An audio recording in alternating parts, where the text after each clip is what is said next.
Բարև ձեզ սիրելի հայրենակիցներ, մինչ բոլորդ միանաք, ուզում եմ բոլորիդ շնորհավորեմ, նախ առաջին սկսեմ տխուրից, ուզում եմ բոլորից ցավակցեմ, Արկադի Տեր Թադևոսյանի Կամանդոսի մահվան կապակցությամբ, նա այսօր մահացել է 81 տարեկան հասակում, իսկապես մեծ կորուստ է հայ ազգի համար, նման գեներալների կորուստը, ենել է շրջանում, այսպես ասած, բայց երևի մարդկանց սիրտը դե չի արդեն չի դիմանում Այն ամեն ինչ որ կատարվեց, դրա համար ցավակցություններս եմ հայտնում նրա ընտանիքի անդամներին եւ նաեւ մեր ամբողջ ժողովրդին, որտեղ սա ժողովրդի կորուստն է, մեր բոլորի հայերի կորուստն է։ Ուրեմն ուզում եմ նաեւ շնորհավորել մեր Հայաստանի ֆուտբոլային հավաքականի հաղթանակի կապակցությամբ իմ ազգին, ինչպես գիտեք, մենք հաղթեցինք Ռումինիայի հետ, ուրեմն Ռումինիա, Հայաստան, Ռումինիա 3-2 հաշվով, հաշիվն էի ճշտում, 3-2 հաշվով նոր հաղթանակ տարանք, ես էլ արդեն հաջորդիվ հաղթանակներն են, ցույց է տալիս, որ մեր ազգը չկոտրվող ազգ է, որ մենք հանձնվող ազգ չենք եւ միշտ էլ կարող ենք ուրեմն մեր հաղթանակները գրանցել, նույնիսկ աննախադեպ հաղթանակներ, նույնիսկ ամենաանհավատալի պայմաններում։ Եվ նաև ուզում եմ բոլորիդ շնորհավորել ավագ չորեքշաբթի օրվա կապակցությամբ, քանի որ այսօր հոգևոր եթեր է, շատ հետաքրքիր բաներ եմ ձեզ համար պատրաստել, ասեմ, որ մի քիչ ուշացել եմ, որտեղ 3 ժամից ավել միայն այս հարցերի շուրջ էի մտորում, ինչ պետք է ասեմ, ինչպես պիտի ասեմ, ինչ կուզենա որ Աստված ձեզ ասի, եւ այս տարել էր ինձ, ես ընդհանրապես Աստծուն ասեմ, որ սկսում եմ մտածել հայտնություններ առնել, գրել եւ նա սկսում է ինձ թելադրել, հուշել, մի քիչ երկար էր մտտվում, էլի, այսպես ասած, դրա համար այսօր մանավանդ որ մի քիչ թեման երկար էր, երկար տևեց։ Իսկ ես ուզում եմ անդրադառնամ ավագ 2 շաբթի, ավագ 3 շաբթի, ավագ 4 շաբթի եւ ավագ 5 շաբթի խորհուրդներին, որպեսզի մենք հասկանանք ինչի շուրջ է սա։ Ուրեմն զատիկին նախորդող շաբաթը կոչվում է ավագ։ Ամեն օրը կոչվում է ավագ եւ ինչ որ խորհուրդ ունի իր մեջ։ Եվ այդ խորհուրդը հիմնականում քրիստոնյաների ներքին հոգևոր վիճակի ջերմաչափը ստուգելու խորհուրդներն են։ Եվ հայկական առաքելական եկեղեցին, ինչպես նաև ավետարանչական եկեղեցին, ինչպես նաև կաթողիկ եկեղեցին, ուրեմն նույն խորհրդով են առաջ շարժվում այս օրերին, եւ այդ խորհուրդը բոլորը քննարկում են եւ ուրեմն արողակարգ են անում, ամեն մեկը տարբեր ձևով, բայց խորհուրդը բոլորիս համար նույնն է։ Իսկ ո՞րն է այդ խորհուրդները։ Եկեք ուրեմն սկսենք ավագ 2 շաբթից։ Ավագ 2 շաբթին հիմնականում պատմում են թզենու պատմությունը եւ ինչ պետք է մենք սովորենք այս պատմությունից, ինչ է դա նշանակում մեզ համար։ Թզենու պատմությունը դուք կարող եք կարդալ Մարկոս 11-ի 12-ից 25-ից, այսօր չեմ կարդա, բայց դուք ձեզ մոտ գրեք անպայման գնացեք եւ կարդացեք ու շատ բան կհասկանաք այս թզենու պատմությունից։ Եվ սրա մասին մենք հետաքրքիր դաս ենք առնում, թե արդյոք մեր ծառը պտղատու է, թե չէ։ Ուշադրություն դարձրեք, այդ պատմությունը սկսվում է այսպես, որ Հիսուս անցնում է թզենու կողքով, մոտենում է քաղց է զգում, մոտենում է որպեսզի տեսնի արդյոք թուս կա այնտեղ, եւ այնտեղ թուս չգտնելով անեցում է այս ծառը։ Ուրեմն եւ հաջորդ օրը երբ որ գալիս են Պետրոսը նկատում է որ ծառը չորացել է եւ հրավիրում է ուրեմն Հիսուսի ուշադրությունը դրա վրա եւ Հիսուսը պատասխանում է որ թե հավատաք ձեր խոսքով ամեն ինչ կարող եք անել, ծովը կարող եք տեղափոխել եւ այլն եւ այլն։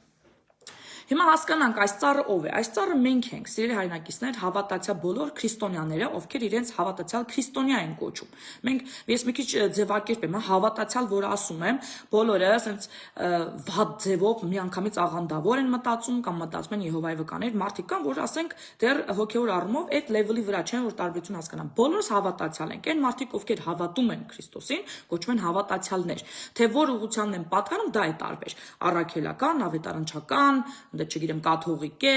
այնտեղ կան Եհովաների վկաների աղանդը եւ այլն եւ այլն։ Հիմա այստեղ ուրեմն հարց է առաջանում, որ հավատացյալը ինչպիսի պտուղ է տալիս, իր ծառը ինչպիսի պտուղ է տալիս։ Մենք պիտի քննենք սա, որ սա շատ կարևոր է։ Երբ որ Հիսուսը նայում է ծառին, տեսնում է, որ այնտեղ կան տերևներ, այսինքն ծառը ունի այդ տեսքը, որ նա բարեպաշտություն է, այսինքն բարեպաշտ քրիստոնյա, սակայն պտուղ չի տալի, որովհետև մեր գործերն են մեր պտուղները։ Եվ եթե մենք пассив եւ ննջած վիճակում հավատացյալներ ենք, մենք գործեր չունենք, հետեւապես եւ մեր վերջը լավ չի լինելու։ Դրա համար Հիսուս Քրիստոսը անիծեց այդ ծառը։ Հետաքրքիր է, որ ծառը հաջորդ օրը չորացավ։ Հիմա կասեք ինչու հենց հաջորդ օրը, որովհետև նախ առաջին անեց արմատներից սկսեց, արմատները չորանալով չորացավ ամբողջ ծառը։ Այսինքն կան բաներ եւ օրհնությունների եւ անեծքների վիճակում, այստեղ մի դաս կա, որ պիտի քաղենք, որ սկսվում է արմատներից։ Այն կարող է անմիջապես չերևալ, սակայն դրա հետևանքները ժամանակի ընթացքում մենք կտեսնենք։ Այստեղից նաև սովորում ենք այդ դասը։ Ուրեմն եկեք քննենք մեզ, արդյոք մեր ծառը մենք ուղակի հավատացյալներ ենք, ուղակի բարեպաշտի կերպար ունենք, թե իսկապես ուրեմն պտուղներ ենք տալիս։ Եվ այստեղ հարց է առաջանում, որ մենք պիտի նայենք մեր գործողությունը, մեր պտուղները ոչ թե պիտի չափենք մեր գործողություններով, այլ մեր արդյունքներով, որովհետև մեր գործողությունների հետևանքը լինում է արդյունքները եւ դրանք են։ Մարդիկ կան, որ գործողություններ անում են, բայց պտուղ չունեն։ Սա նույնպես պատղատվություն չի։ Դրա համար փոխանակ գործողությունները չափեք արդյոք դուք արդյունքներ ունեք, թե չէ։ Ուրեմն ես ուզում եմ երկու օրինակ, ես այդպես եմ ինձ չափում իմ գործողությունները եւ երկու օրինակ եմ ձեզ ուզում ասեմ, որ ինձ անսահման շատ մեծ ուրախություն է պատճառել։ Մի ընտանիք վերջերս ինձ գրեց մի կին եւ ասեց, որ ես 10 տարի աղոթում էի, ինքը գրում էր ինձ եւ ասում էր, ես 10 տարի աղոթում էի իմ ընտանիքիս փրկության համար, իմ ամուսնուս, իմ ծնողներիս, իմ երեխաներից, սակայն չէի տեսնում ոչ մի արդյունք։ Իմ վիդեոները նայելուց հետո այս ընտանիքը դարձի է եկել, ամ բոլորը եւ ծնողները եւ երեխաները եւ նրա ամուսինը եւ այդ կինին շատ գեղեցիկ ուրեմն այսպեսի տողեր էր գրել, որ իսկապես ես լսելուց արդեն կարդալուց արդեն աչքերս լցվեցին, ասեց, որ ես 10 տարի իմ ընտանիքի համար եմ աղոթել, 20 տարի էլ քեզ համար եմ աղոթելու, որպեսզի դու շարունակես քո առաքելությունը, որ ինձ համար բարձր գնահատական է։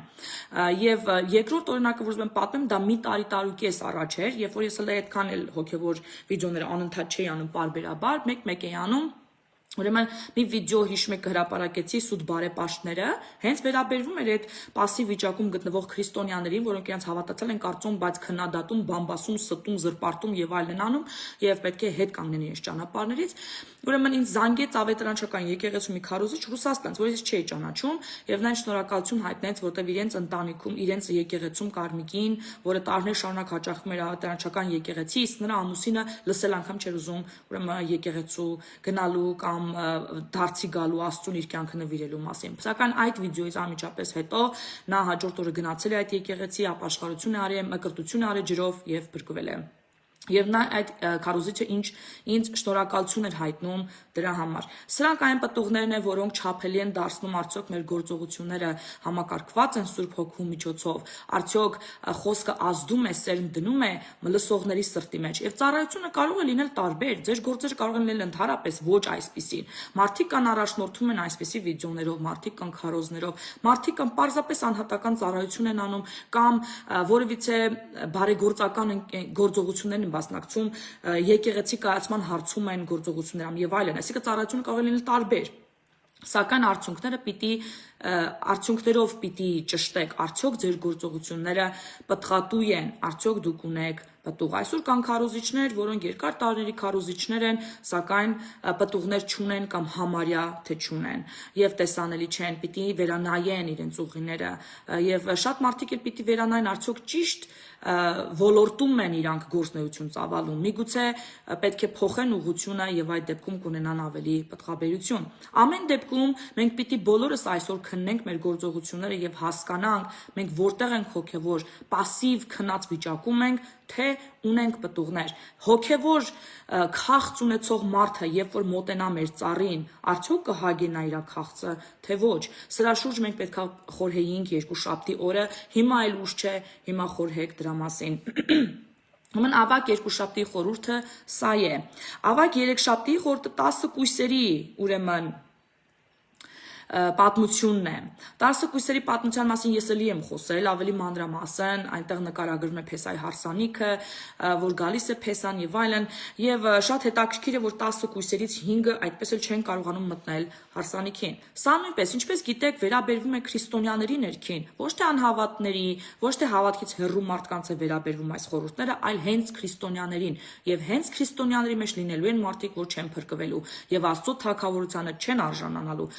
10 կույսերն էլ ճանաչում էին Քրիստոսին, չէ՞ որ նրանք ճանաչում էին Փեսային, որ պիտի գար, սակայն Փեսան նրանցից 5-ին չէր ճանաչում, որի մասին հստակ ասվում է այս պատմության մեջ։ Ուստի մենք պիտի խորհենք, որ կույսերի թվին ենք մենք պատկանում։ Արդյոք այն իմաստուն 5 կույսերին ենք պատկանում, թե այն հիմար 5 կույսերին, որ մտածում ենք թե փրկված ենք, ունենք բարեպաշտի կերպար, բայց իրականում ննջած եւ խորը նիրհի մեջ ենք եւ ինքնախաբեությամբ ենք զբաղվում եւ երբ որ ասենք Տեր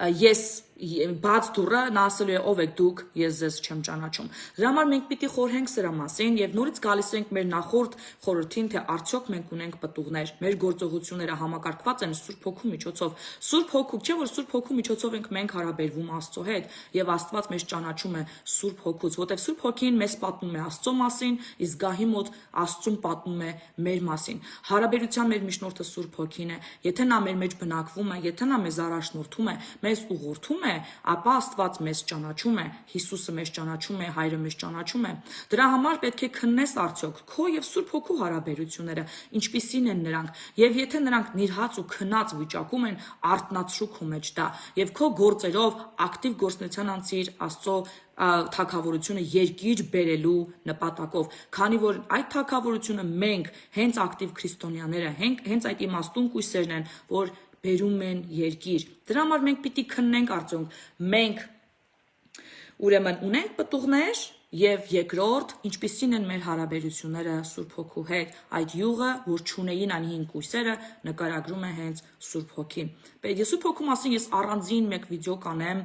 հատուկ նրա մասին որտեղ այնքան հրաշալի է նա այնպիսի մեծ գործունեություն է այսօր ամբողջ աշխարհում ծավալում այնպիսի ակտիվ գործունեություն որ նա է այսօր անում մենք պարտավոր ենք ուղղակի ավելի մանրամասն իմանալ նրա մասին դրա համար Սուրբ Հոգու մասին ես մյուս շաբաթ ձեզ ավելի մանրամասն հենց միայն նրան նվիրված մեկ հաղորդում կանեմ մանրամասն կքննարկենք դրա մասին ինչ է ասում Աստվածաշունչը ինչպես մոտենալ նրան Մենք հիմա այս պայդրությամբ ես ու իմ հոգևոր թիմը ուսումնասիրում ենք երկու գիրք 40 օր Սուրբ Հոգու հետ, ով է Սուրբ Հոգին, այդ գրքերը ավելի մանրամասնությամբ նրան ծանոթանալու համար։ Միգուցե ես այդ վիդեոն մի քիչ ավելի ուշ անեմ, որպեսզի ձեզ ավելի հետաքրքիր ինֆորմացիա տամ, կամ երկու անգամ կանեմ եւ նաեւ այս գրքերից ամենակարևոր կետերը, որ կգտնեմ, որ դուք պետք է ու պարտավոր եք իմանալ, դրա մասին նույնպես ձեզ կասեմ։ Ուրեմն լինենք ուրեմն պտղաբեր, լինենք ակտիվ։ Իմիջիալոց այսպեսի մի հարցել կա այս թզենու պատմությունից, որ ուզում եմ անպայման ընդգծել։ Անեծքի պահը։ Շատ մարդիկ չեն հասկանում, ասում են ինչու ծառին անիծեց Հիսուսը, չէ՞ որ անեծքները մենք բարի քրիստոնյաներ ենք, պետք է լավ վերաբերվենք, չպիտի անիծենք եւ այլն։ Եթե ուշադիր նայենք անեծքին, ապա կտեսնենք, որ Աստծո ուրեմն մարգարեները 5 կտակարանում բերել են Աստծո դատաստանը, եւ դա հիմնականում տեսնում ենք, որ եղել է անեծքի ձևով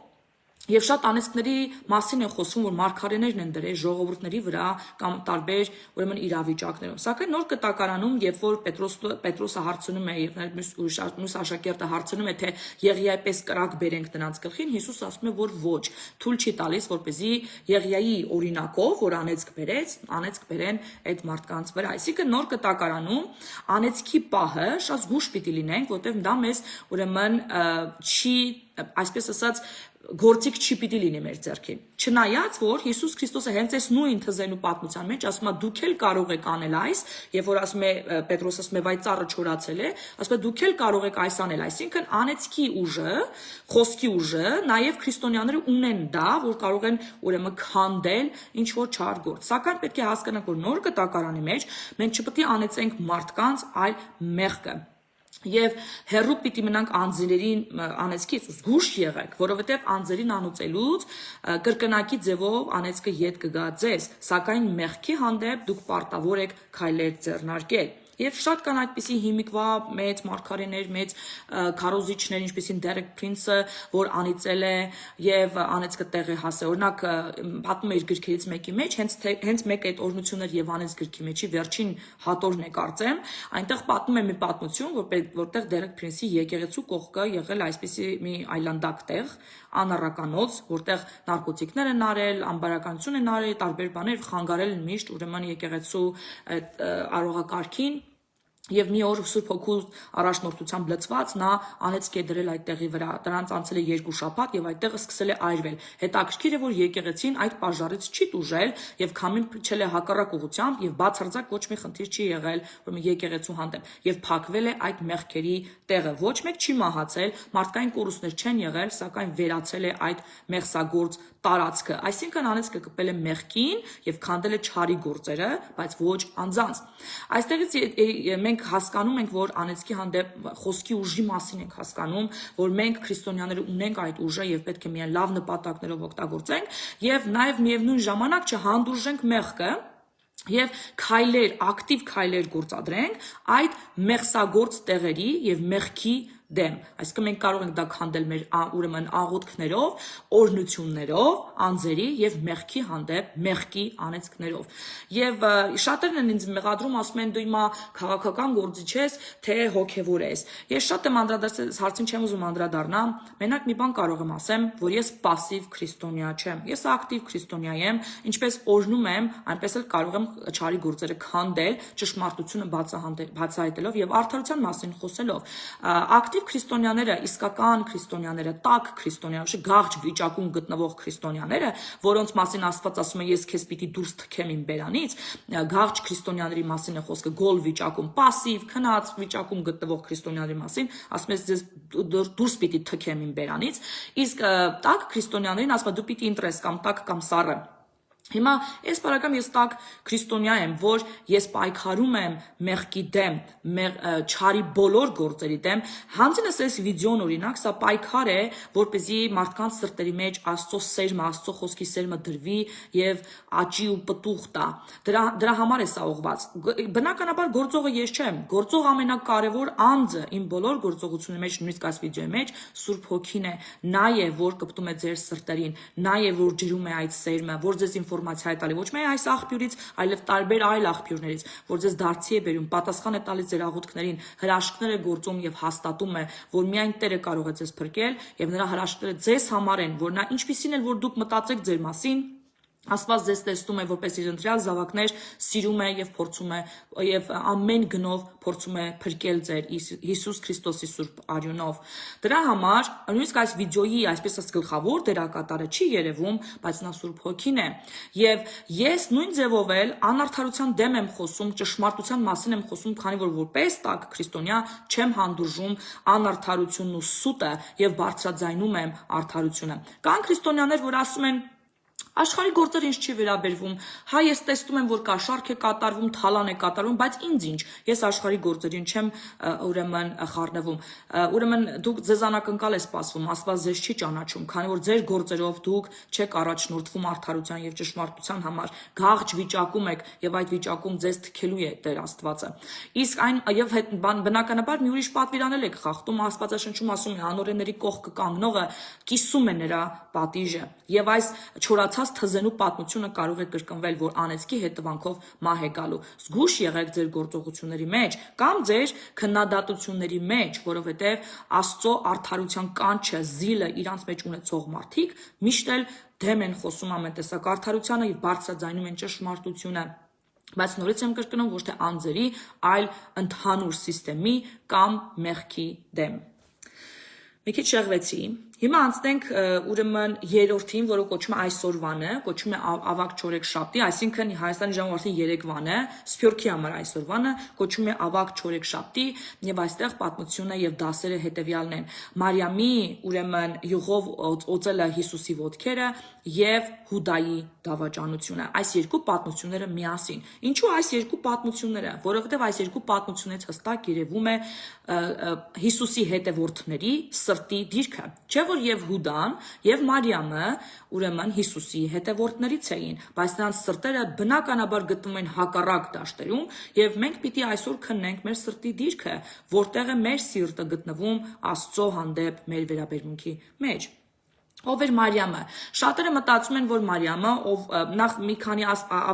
4 ավետարանիչների մեջ նկարագրվում է նա որպես այդ կինը, սակայն Ղուկասի ավետարանի մեջ ավելի մանրամասն է նկարագրվում այս պատմությունը։ Այնտեղից կարող եք տեսնել եւ կարող եք կարդալ այս պատմությունը Ղուկասի 12-ից 1-ից 8-ը։ Իմիջիալոց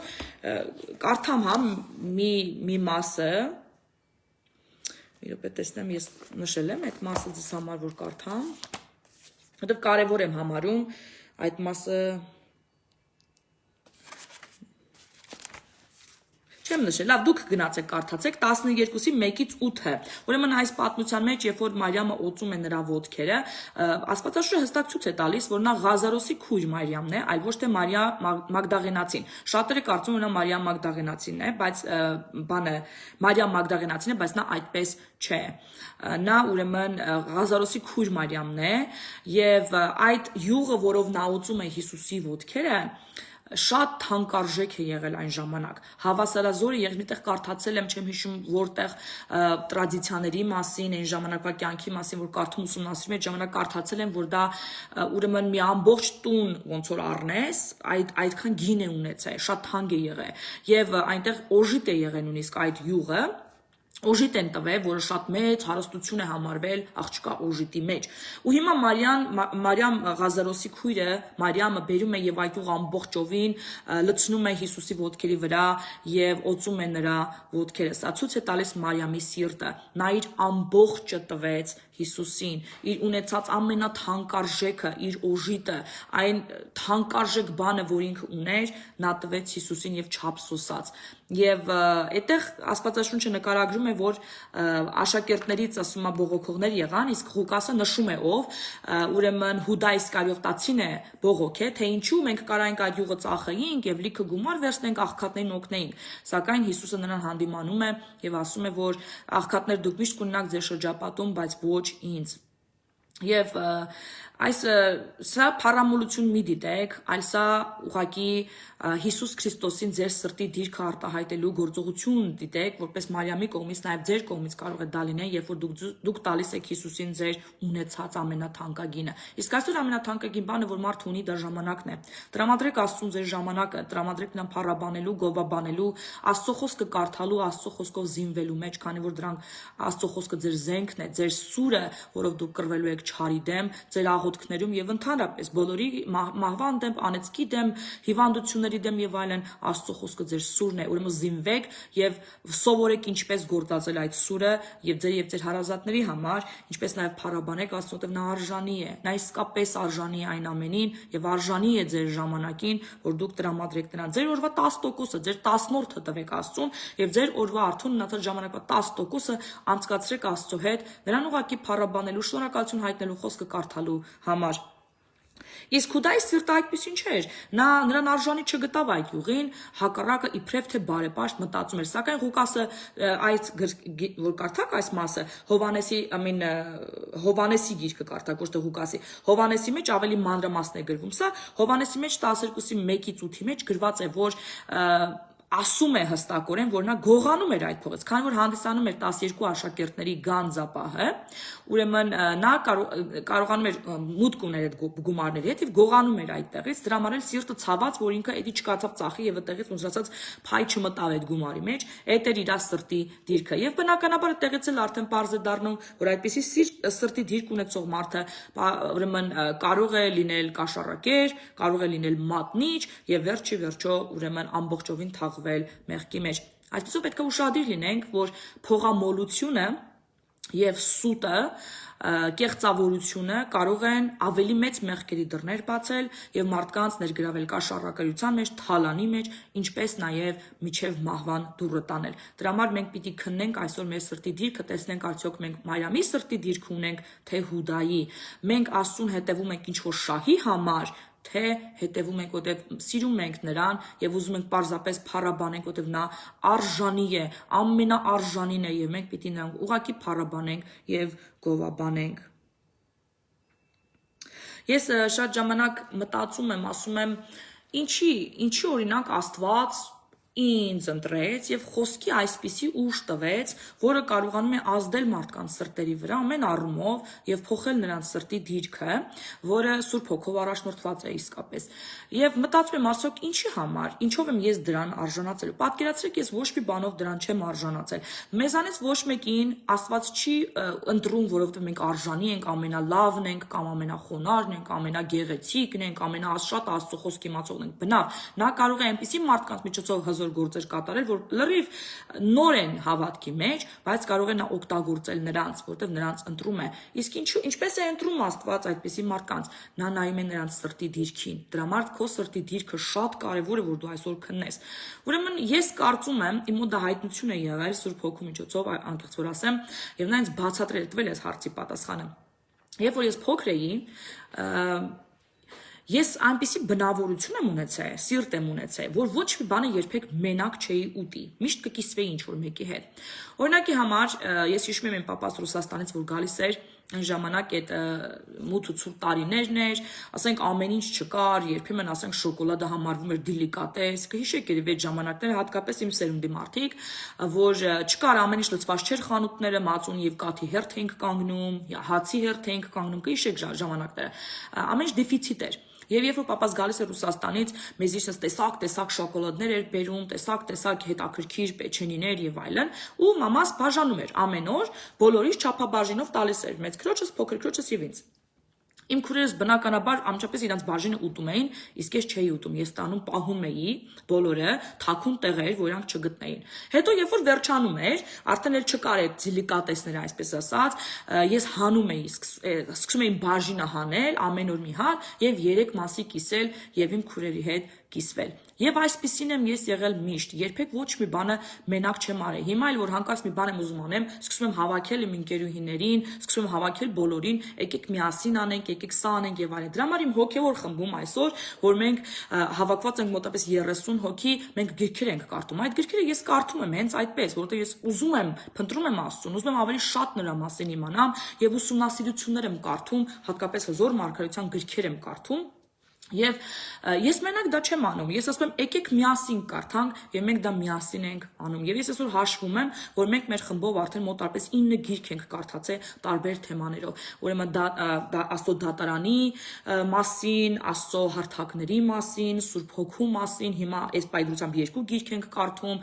բուժումների մասին, Աստծո պարգևների, Սուրբ Հոգու պարգևների մասին, գիտության խոսքի մասին, հայտնությունների մասին եւ այլն։ Եվ ես մենակ չեմ կարդացել դա, այլ մենք բոլորս միասին կիսվել ենք, վերլուծել ենք, հասկացել ենք, խորացել ենք եւ այլն, որովհետեւ ես մենակս չեմ կարողանում դա անել։ Չնայած ես միայնակ էլի գրքեր եմ կարդում, բայց ինչպես տեսնում եք, կիսվում եմ։ Եվ դրա համար Աստված գիտեր, որ եթե իմ մեջ ներդնի այդ հայտնությունները կամ այդ խոսքի շնորհքը, ես պարտադիր գնալու եմ եւ կիսվեմ։ Եթե ինքը իմ կյանքում անի որևիցե հրաշք, որովհետեւ ես գնալու եմ ու ամիջապես բոլորին պատմելու եմ, վկայություն եմ տալու, դրա համար նա ընտրեց ինձ, որպես խաբար բզիկ, էլի այսպես ասած, բերանբաց, դրա համար ինձ ընտրեց եւ ասեց ինքը կխոսա, ինչ որ ես իր կյանքում անեմ, կգնա բոլորին կպատմի, բոլորի հետ կկիսվի, դրա համար իմ սրտի դիրքից ելնելով ընտրեց։ Ես ոչ մի բանով ծնծավել չեմ, ես նույն մեղքերի մեջ եղել եմ կամ լինում եմ ամեն օր ապաշխարության, ուրեմն մեղքերի ներողություն խնդրելու կարիք ունեմ, ինչպես մեզանից շատերը, ձեզանից շատերը, եւ ես ձեզ նման սովորական մարդ եմ։ Սակայն իմ սրտի դիրքը այդպիսին էր, որ ես մենակ ոչինչ չէի կարող ուտել։ Դրա համար նա այս սնունդը, որ տալիս է ինձ հոգևոր սնունդը, գիտի, որ ես այն կիսվելու եմ ձեզ հետ։ Սա էլ սրտի դիրքի մասին, իմ մասին օրինակներ, ես նորից եմ ասում, չեմ ասում ինձ գովալու համար, ուղղակի իմ օրինակները ինձ են վերաբերվում, որ ես կարող եմ վստահաբար ձեզ պատմել եւ դրա հայտնությունները, որ ես ուրեմն ունեմ։ Վաղը ավակ 5-շաբթին է, ուրեմն ընթրիքը եւ ոտքերի լվալու այդ արարողությունը, այս պատմություններն են շատ կարեւոր, որ դուք ուրեմն գնաք եւ կարդաք հաղորդությունը, վերջին ընթրիքը եւ ոտը լվան։ Առաքելական եկեղեցուն ոտը լվա կա, ոտքերը լվանում են, քահանաները խոնարհություն են ցույց տալիս, ինչպես նաեւ ավետարանչական եկեղեցում կարծեմ տարողակարգ կա, ուրեմն լվանում են, խոնարհեցնում են իրենց անձերը եւ այլն, եւ ուրեմն չգիտեմ, այսինքն ավետարանում կա թե չէ, եւ ոտը չեմ եղել երբեք։ Բայց երևի կլինի ինչ որ խոնարհության ինչ որ մի գործողություն կլինի, որտեղ Աստված այս խորհուրդն է դրել ուրեմն 5 շաբթի օրվա մեջ։ Խոնարհությունը կարող է ոչ միայն ոտերը լվանալով երևա։ Խոնարհություն մենք ամեն պարագայում կարող ենք ցույց տալ, երբ որ մենք մեր սեփական եսը մի կողմ ենք դնում,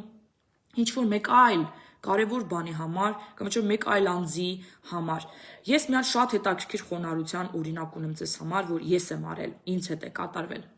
Ուրեմն մի օր ես եկա, չգիտեմ սա պատմել եմ թե չէ իմ եթերներից որից մեկի ժամանակ, բայց հիմա ուզում եմ ձեզ պատմեմ։ Ուրեմն իմ եթերներից մեկի ժամանակ, ամինը եթերն եմ ասում, մի օր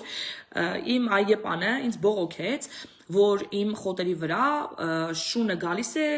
եւ ինչ որ բաներ է անում, իր հետևից չեն հավաքում, ու ինքը ստիպած եմ հավաքել, դրա համար ինձ հավելյալ գումար ինձ պետք է գանձի։ Ես շատ բարկացա, որտեղ չի ուզում հավելյալ վճարել, մի բանի համար, որ ասենք իմ շունը չի մեղավոր, ու ինչ որ փողոցում զբոսնող մարդկանց շներն են մեղավոր։ Հետո ուրեմն այս խոսակցությունը լսում եմ դիմացի հարևան է, որը մեքսիկացի է, խաբարբզիկ մարդ, էությամբ, զգուշ պետք է լինել իրանից, ու իրոք ինձ մոտենում եմ ասում է, գիտես, կողքի տան են չինացին անում, իր շունը բերում է քո խոտերի վրա, հետևից չի մաքրում։ Սովորական մարդ ենք մենք, ես է ձեր նման մեղսագործ, առանց քննելու այդ գործի ճշտությունը, այդ ասացի ճշտությունը, ճիշտ է թե սխալ է, առանց քրիստոնեական լուծում տալու դրա մեջ տվեցին մարդկային լուծում։ Մի օր ուրեմն ավտո երբ որ եկա, արդեն պետք է մտնեմ գարաժ, նկատեցի, որ կողքից չինացին իշանետ իմ խոտերի վրա է։ Դուք պետքա տեսնեիք շամպայնի պրոբկի պես ոնց դուրս թռա այդ մեքենայից եւ ինչպիսի շատ կոպիտ ձևով դիմեցի այդ կնոջը, որի մամայս տարիքին կին էր, խեղճ ու կրակ, ջղայնանում էի, բարկանում էի, որ քո պատճառով ավել փող եմ տալիս եւ այլն, ինչի՞ չես հավաքում քո հետևից, այս կինը կուչ եկավ եւ չկարողացավ այնքան անակնկալ եկած, կուչ եկած գնաց տուն եւ իր շունը վերցեց անմիջապես փախավ ինձանից, որտեւ ես իր վրա շատ վատ տպավորություն թողեցի, կարծում եմ։ Ես մտա տուն, ինձանից աշխարհիկ ձևով, ինձանից դավոլնի, որ ես ինչ-որ մեկի պորտը տեղը դրեցի, ինչ-որ հարց լուծեցի։ Եվ այդ ժամանակ Սուրբ Հոգին ինձ հանդիմանեց ու ասեց. «Քո արածը քեզ դուր եկավ»։ Եվ այդ ժամանակ ինձ ընենց հանդիմանեց Սուրբ Հոգին իմ մտքում, որ այդ ես եկա ու կուչ եկա տան մեջ, այդ կնոջ նման դառա մի փոքր, ինձ աժդահա է կարծում, մի փոքրիկ գունդ դառա, որովհետև իսկապես հասկացա ինչքան ցավ պատճառեցի ես Աստծուն էդ իմ արարքով, չնայած իմ եսը, իմ փառասիրությունը, այսպես ասած, գուրգուրվեց այդ պահին, ես ուժեղ երևացի, բայց ես ցավ պատճառեցի Աստծուն եւ վիրավորեցի իր զավակներից մեկին։ Եվ ես իրավունք չունեի այդպես, եւ Սուրբ Հոգին ինձ ասում էր դու քեզ դուր կգար, եթե ինչ-որ մեկը քո ծնողի հետ այդպես վարվեր։ Եվ ես իհարկե շատ նեղվեցի դրանից։ Ինչ կանեիք դուք նման իրավիճակում։ Ինչպես կվարվեիք դուք։ Կխոնարեցնեիք ձեր անձը, թե կասեիք հալավ հիմա եղած նեղացա կներես Աստվածան ու կանցնեիք, թե իսկապես կխոնարեցնեիք եւ կփորձեիք ճշտել իրավիճակը, ճիշտ դարձնել։ Ես ընտրեցի երկրորդ տարբերակը։ Պրպտեցի դարակներս, գտա մի հատ կոնֆետների տուփ, վերցեցի այդ տուփը, գնացի եւ ծեծեցի այդ կնոջ դուռը։ Ես խեղճ կինը վախից դուռը չէր բացում, այն կան չէ, ասենք բանտի դռները, որ մի քանի հատ շղթաներ ասենց քաշած, ուրեմն այդ շղթաները ներսից գցել է, բոլորը ու բացել է դուռը այսքան, ու ծակից նայում է, տեսնի ես ինչ պիտի ասեմ։ Ես այդ ասացի, ես եկել եմ ձեզանց ներողություն խնդրեմ, ես ինձ շատ վատ պահեցի, բարկացա, որ դրա իրավունքը չունեի, ես եկել եմ ձեզանց ներողություն խնդրեմ, հուսով եմ, որ դուք կընդունեք իմ ներողությունը, ինձ կներեք, եւ ես համար շոկոլադ եմ բերել, որպես քաղցրության նշան մեր մեջի բարեկամության։ Նա դուռը փակեց երեսից եւ ես մտածեցի, որ նա ինձ չի ներելու, խոցվեց իմ ինքնասիրությունը ահավոր, որ ինձ չներեցին եւ այդ ժամանակ դուռը բացեց նա եւ առանց մի խոսք ասելու փաթաթվեց ինձ ու սկսեց լացել։ Հիմա ես նույնիսկ հիշում եմ այդ պատմությունը, լացս գալիս է, արդեն ինքը այստեղ չի ապրում, բայց երկար ժամանակ մենք շատ լավ ընկերներ եղանք այդ կնոջ հետ։ Եվ ինքը սկսեց փաթաթվեց, ինձ լացեց ու լացելով ասում որ իմ շունս չի, ես իմ հետևից հավաքում եմ, կներես ինձ, եթե քեզի խնդիրներ եմ առաջացրել եւ այլն եւ այլն։ Ու մենք դարձանք լավ ընկերներ։ Երբ որ ես բացակայում էի տնից, գալիս էի Հայաստան, ամիսներով մնում էի, կամ ասենք ինչ որ տեղեր էի գնում, տարբեր գործերով, նա իմ տունս գալիս էր, ծաղիկներս ջրում էր, ամեն ինչով նայում էր իմ հայաթը, փուլս մաքրում էր, միշտ ասենք աչքը պահում էր տանս վրա, որ հանկարծ գողեր չմտնեն եւ այլն, եւ նա դարձավ իմ լավ ընկերներից մեկը։ Հիմա եթե ես չխոնարեցնեի իմ անձը, մի կողմ չդնեի իմ եսը կամ իմ ճիշտ լինելը կամ իմ ճիշտը եւ չգնայի, ես կզրկվեի այն բոլոր օրհնություններից, որ ես այդ կնոջ հետ ապրեցի, այն բոլոր լավ պահերից, ել չասեմ, թե ինչպիսի լայն ժպիտ ես դրեցի Աստծո դեմքին, երբ որ իմ անձը խոնարեցրեցի։ Նույնն էլ այսպես Հիսուսը խոնարեցրեց իր անձը, երբ որ լվաց իր աշակերտների ոտքերը։ Պատկերացնում եք, Աստծո միածին որդին, Աստվածը, թագավորների թագավորը, իշխանների իշխանը չոքեց, ծնկեց եւ լվաց իր աշակերտների ոտքերը։ Եկեք կարդանք այդ պահը, որ ես կարծում եմ շատ հետաքրքիր է կարդանք, ուրեմն Հովհաննես 13:6-ից 10-ը։ Տեսնեմ, սխալն եմ գրել։ Այնքան բան եմ կարդացել, որ ուրեմն 13:6-ից 10-ը մի րոպե նայեմ։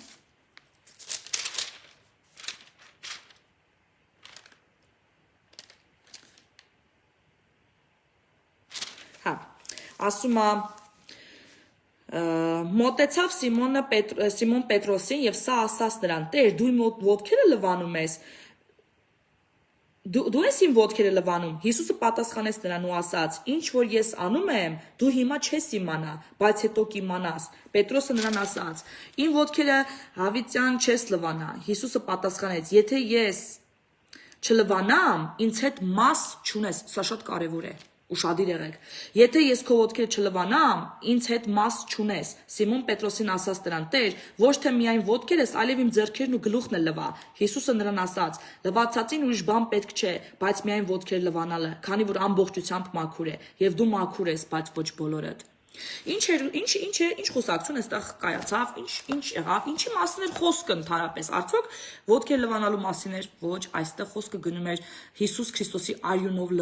լվացվելու, մաքրվելու եւ փրկություն ունենալու մասին։ Հիսուս Քրիստոսը այստեղ ասում էր, որ եթե իմ արյունը քեզ չլվանա, դու չես կարող Աստծո թագավորության մաս կազմես։ Եվ երբ որ Պետրոսն ասում է դե գլուխս է լվա, ասում է չէ, ոտքդ լվանալով դու արդեն ամբողջովին լվացված ես։ Եվ այդտեղ շեշտում է, որ Հուդան պիտի դավաճանի եւ ասում է դու մաքուր ես, բայց ոչ բոլորդ։ Այստեղ շատ հետաքրքիր երկխոսություն է գնում եւ նաեւ հնազանդության դաս է տալիս Պետրոսին, որովհետեւ եթե Պետրոսը չտեսներ Հիսուսի այդ հնազանդությունը, բնականաբար ինքն էլ չէր կարող իր առաքելության մեջ հնազանդել իր անձը եւ այդպես առաջնորդության տաներ, իսկ Պետրոսը ամենահնազանդ եւ ամենաօծված, առաջատար դեմքերից մեկն է եղել եկեղեցիների կայացման հարցում, մեր քրիստոնեական արժեքների հաստատման հարցում։ Հիմա ընթրիքի մասին էլ մի փոքր խոսենք եւ կարճ կապեմ, որտեղ շատ երկարեցին վիդեոն։ Վերջին ընթրիքի մեջ մենք տեսնում ենք, որ Հիսուս Քրիստոսը տալիս է գինին եւ ասում է խմեք իմ արյունը, որպեսզի ուրեմն հիշեք այն զոհաբերությունը, սա իմ կոտրված մարմինն է, կերեք եւ հիշատակեք սրա մասին եւ այլն։ Որն է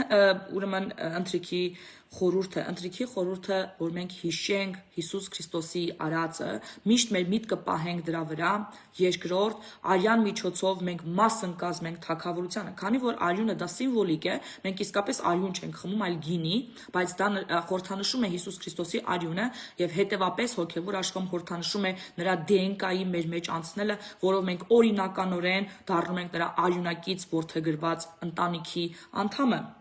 Եվ երրորդ, այս հաղորդության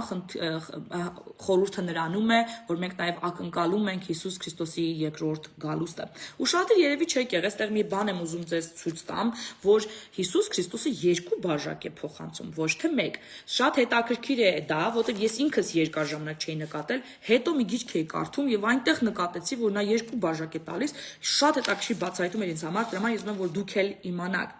Ուրեմն նախ հասկանանք այս գինիների խորհուրդը, հա, նախ Հիսուս Քրիստոսը երբ որ այս խորհուրդը արեց զատիկի ժամանակ, հացի եւ ուրեմն գինու փոխանցման այս խորհուրդը, նա հաստատեց այն ուխտը,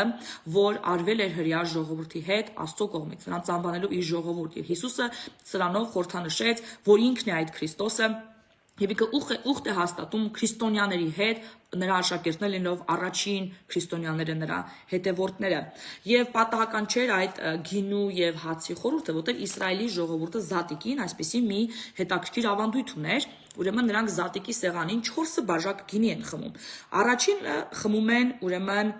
որ նրանց ազատել է Աստված ազատել է բռնությունից, երկրորդ որ նրանց փրկում է ստրկությունից, երրորդում որ նրանց գնում է եւ պատժում է նրանց հանդեպ չարագործներին եւ չորրորդը խմում էին որովհետեւ Աստված ուխտ է դրել նրանց իր ժողովուրդը կոչելու եւ գալու է նրանց հետ է լինելու։ Հիմա դե մենք որտեղից գիտենք դա, կարդում ենք Ելքի 6-ից 6-7-ը, որտեղ ասում է 6-րդ գլխի 6-ից 7 խոսքերը Ելքի։ Եվ ասում է. Ես եմ Տերը, ես ձեզ ազատելու եմ եգիպտացիների բռնությունից, սա մեկ բաժակ, ձեզ փրկելու եմ նրանց ծառայելուց, սա երկրորդ բաժակ, այսինքն ստրկությունից ձեզ փրկելու եմ, ազատելու եմ իմ հզոր բազուկով եւ նրանց գլխին մեծամեծ պատիժներ եմ հարուցելու, սա երրորդ բաժակն են նրանք խմում, եւ չորրորդը ձեզ պիտի դարձնեմ իմ ժողովուրդը եւ պիտի լինեմ ձեր Աստվածը, սա էլ չորրորդ բաժակը։ Հիմա հետ գանք վերջին ընթրիքին։ Տեսեք ինչ հետաքրքիր հայտնագործություն ենք այստեղ անելու։ Так. Կարդանք Ղուկաս 22-ի 17-ից 20-ը, գտնեմ Ղուկասը, հեսա։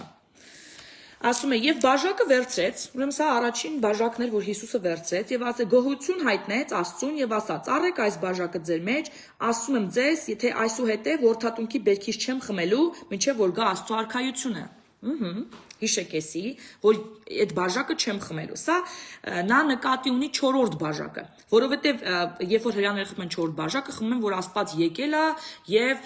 իրանց ժողովուրդը դարձավ նրանց մեջ է։ Իսկ դա երբ է լինելու, եւ Հիսուս Քրիստոսը երկրորդ անգամ գա։ Դրա համար այստեղ ասում է Հիսուսը, ես բերքից չեմ խմելու, միջև որ գա Աստծո արքայությունը, 4-րդ բաժակը գինին նա չփոխանցեց իր աշակերտների հետ, դա կատարվելու է երկրորդ գալստի ժամանակ։ Եվ ասում է, երբ վերցրեց հացը,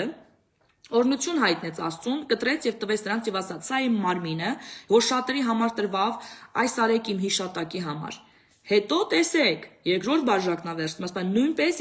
եւ բաժակ վերցրեց ընթրիքից հետո եւ ասաց. Այս է բաժակը նոր ուխտի իմ արյունով ձեզ համար թափված։ Ահա։ Հիմա եթե ուշադիր նայենք եւ սրան նաեւ ավելենք նաեւ Մատթեոսի 26-ի 30-ը, կարդանք Մատթեոսի 26-ի, որ նույն նկարագրությունն անտրիքի, ուղղակի իրանք իրար լրացնում են, այսպես ասած, ինչ է ասում։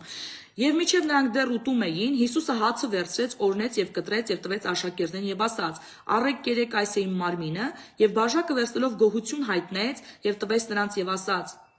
Խմեցեք դրանից բոլորդ, որովհետև այդ նոր ուխտի իմ արյունն է եւ թափվում է շատերի համար իրենց մեղքերի թողության համար, բայց ասում եմ ձեզ այսուհետև այլևս որդատունքի բերքից չեմ խմի, միջև այն օրը, երբ ձեզ հետ կխմեմ նորը իմ հոր արքայության մեջ։ Okay? Այսինքն այստեղ Մատթեոսը նկարագրում է երկրորդ բաժակը, առաջինի մասին նկարագրում է Ղուկասը, հետո երկրորդի, այստեղից երևում է, որ առաջի բաժակը, որ Ղուկասի մեջ նա փոխանցել էր, իր մեջ կարող է ներառել առաջին երկու բաժակները Իսրայելի ժողովրդի, որ ձեզ կազատեն բռնությունից եւ ստրկությունից։ Երկրորդը, որ երրորդ բաժակը հրեաների, որ երկրորդ բաժակն էր, որ Հիսուսը փոխանցեց, դա ասում է, որ սա իմ նոր ուխտն է, այսինքն ինքը որ երրորդ բաժակով խմում են հրեաները, որ նա Աստված իր ուժեղ բազուկով, այսինքն մեծ ծրագրով ազատեց նրանց եւ պատժելու է հանցագործներին, եւ սա Հիսուս Քրիստոսի երկրորդ բաժակն է, որով նա ասեց, սա իմ նոր ուխտն է ձեզ հետ, որ արյունը պիտի թափվի եւ դու դրանով պիտի փրկվեք, այսինքն այդ գնման process-ի մասին է այստեղ խոսքը, որով պիտի մենք բոլորս, այսպես ասած, ազատվեցինք այդ ամենից եւ դարձանք Աստծո ժողովուրդ։ Սակայն երբ որ նա չորրորդ բաժակը, որ մենք դարձանք Աստծո ժողովուրդ եւ նա մեր մեջ է, որ հրեաները խմում են, դա այդ բաժակն էր, որ Հիսուսը ասեց, սա կխմենք, երբ որ գա իմ արքայությունը։ Ահա այսպիսի հետաքրքիր բաներ, եւ սրանով հաստատվում է նա, որ Հիսուս Քրիստոսը իրոք Աստծո ուրեմն հաստատում է այն ուխտը, որն արել է Աստված մարդկության հետ եւ հաստատում է, որ այսուհետեւ բոլորը ովքեր կլինեն Քրիստոսի հետևորդները, ուրեմն մասնակից կլինեն այդ մեծ արարողությանը, չորրորդ բաժակի գինու արարողությանը, որտեղ մենք բոլորս միասին Հիսուս Քրիստոսի հետ ընթրիքի ժամանակ, այդ հարսանիքի ժամանակ խմենք այդ չորրորդ բաժակը։ Այսօր այսքանը հուսով եմ ձեզ ինչ-որ չափով օգնեցի ավելի ճիշտ հասկանալու ինչի մասին են այս ավագ երկուշաբթի, երեքշաբթի, չորեքշաբթին եւ հինգշաբթին եւ շատ հարցեր ձեզ մոտ բարձրացրեցի, որ դուք պետք է մտածեք դրա շուրջ, այսինքն ինչպիսին է ձեր սրտի դիրքը, արդյոք դուք Մարիամի պես ամենն եք տալիս Հիսուսին, թե ոչ, որտեղ է գտնում ձեր սրտի դիրքը, պտղաբեր է ձեր ծառը, թե ենթակա է չորանալու, անեծքից չորանալու,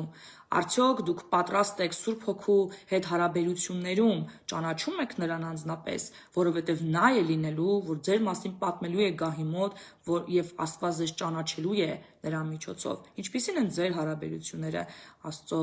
Սուրբ Հոգու հետ եւ վերջին ընթրիքի մասին արդյոք դուք միշտ հիշատակում եք, հիշում եք, գոհանում եք ձեր փրկության համար եւ արդյոք խոնարհեցնում եք ձեր անձերը, որպեսզի փառաբանեք, փառավորեք Աստծուն եւ ժպիտ պարգևեք նրա դեմքին, թե հակառակը բարձրացնում եք ձեր անձը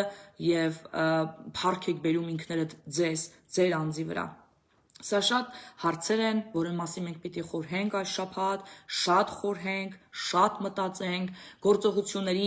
ուրեմն ցուցակ գրենք, ինչպես կարող ենք մենք լրացնել այս գործողությունը, թե կիսատ բաներ կան, ինչպես ավելի շատ ժամանակ անցկացնենք Աստծո հետ, ինչ գործերի մեջ մենք հնազանդություն ու խոնարհ լինենք, որտեղ է Աստված մեզ կանչում իր ուրեմն գործողությունների համար։ Երևի թե այսօր այսքան իդեպ մի բան էլ ուզում ասել եւ տեսակ ինչ գեղեցիկ ականջողներ եմ ես դրել, ոնց որ ասում են ռեկլամների պաուզա, այսի շատ էի ասում ցույցերի ժամանակ, ասում էի ռեկլամների պաուզա, այս մեկը կարա ավտոն ստեղից ընդեղ քաշի եւ այլն, հիմա էլ եմ ասում էլի, սովորության համաձայն, ռեկլամների պաուզա, ուրեմն շատ գեղեցիկ ինձ նվերներ են ուղարկել Հայաստանից, այս գեղեցիկ ականջողները, ինչպես տեսնում եք, ազգային, եւ եթե նկատեցիք այս մայկայից վրա իմ աչքն է, իմ ականջողն է, եթե նկատել եք, իմ բերանն է, այսպեսի հետաքրքիր դիզայն են արել եւ իմ նկարով մի քանի մայկաներ են ինձ ուղարկել, նվեր որպես ու շատ հավանեցի եւ իմ հետևորդներից մեկն է դա անողը Ժաննա, ուրեմն ազգանը հիմա ասեմ, մի վարքյան Ղամբարյան, Ժաննա Ղամբարյանն է, հեսա իրանց բիզնես քարտը, չգիտեմ ցույց եմ տալի երևում է թե չէ, իրանց բիզնես քարտն են դրել մեջը եւ ուրեմն դուք էլ կարող եք Սփյուռքի իմ հայրենակիցներ, սա օգնեք Հայաստանի բիզնեսներին եւ եթե ցանկանաք այսպիսի հետաքրքիր նվերներ անեք, դուք կարող եք դիմել նրանց, այստեղ նրանց հեռախոսահամարն էլ կա 9811 0264-ի դեպ իրանք չգիտեմ որ սրանց գովազդ եմ անում Ես ուղղակի սրանով ուզում եմ իմ շնորհակալություն հայտնեմ իրանց այս գեղեցիկ անակնկալի համար, որ ինձ զանգեցին, ասեցին դուք նվեր ունեք Հայաստանից, սա անակնկալի եկա, դու չես սպասում նվերների, բայց եւ այդ օրը նվերների օր էր։ Աննան էլ ինձ գեղեցիկ յասամաններ նվիրեց, Anna Secret Garden-ի իմ ընկերուհին, եւ նաեւ գնացի վերցրեցի ու շատ զարմացա այդ գեղեցիկ նվերների համար, երեք էլ է հագել այդ բլուզներից մեկը պարոն Սաֆարյանի հետ եթերի ժամանակ, ուղղակի չէր երևում նկարը, այնտեղ իմ նկարներ դրած, եւ էլ իմ եթերից շատ է ժամանակ կհակնեմ նրանց ուղարկած ուրեմն հետաքրքիր դիզայները կտեսնեք, որոնք շատ գեղեցիկ դիզայններ ունեն։ Այսքանը եկեք օգնենք իրար, հայկական բիզնեսները, գնենք մերը, ազգայինը, օգնենք բոլորս մեկս մյուսին օգնելով, այս ցանը ժամանակներից դուրս գանք եւ միշտ հիշենք մեր սրտի դիրքը, մենք միշտ մեր հացը կիսենք մեր հայրենակիցների հետ, որպեսզի նրանք էլ ունեն հաց եւ ըստ դրա դուք խոնարհեցնեք ձեր անձերը եւ ցույց տաք Աստծուն, որ ունեք ճիշտ սրտի դիրք։ Այսքանը շնորհակալություն, օրհնում եմ ձեզ բոլորիդ, սիրում եմ ձեզ աստվածային ագապե սիրով, որտեղ նա ինքն է այդ սերի մեջ դրել եւ ձեր մեջ է դրել միմյանց նկատմամբ, ուստի առավել շատ զգացեք այդ սերը ձեր սրտի մեջ եւ այն բաժանեք բոլորին, ձեր շրջապատի մարդկանց։ Այսքանը օրհնում եմ բոլորիդ, հաջողություն ձեզ։